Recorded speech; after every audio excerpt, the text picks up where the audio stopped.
What's going on, y'all? This is Collins Engineering. Today, we've got another episode of What's Going On Inside. We're going to be taking a look at what's inside a remote, TV remote.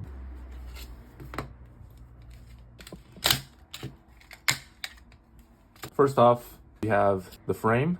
Then we have the rubber that is the placeholders for the buttons, labels. Then we have the actual PCB. One for the power on and off. We have an LED for that. Another one was for input. So if you take a look here, there is pretty much one logic gate. This right here, an infrared remote control chip.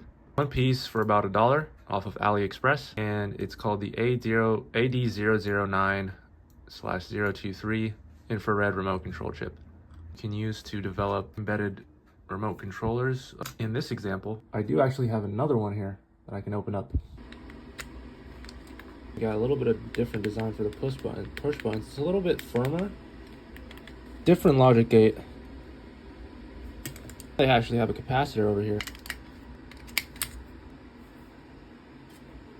All right, let's take a look at the infrared camera, see if there's anything picking up, but looks like nothing's picking up.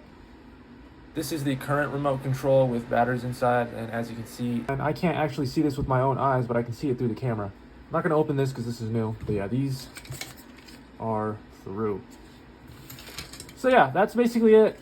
Very simple design, one logic gate, a bunch of different push buttons, and an infrared sensor with some LEDs on the remote and the actual TV it's paired to. I can't pair it on my phone because this doesn't have any pairing capabilities.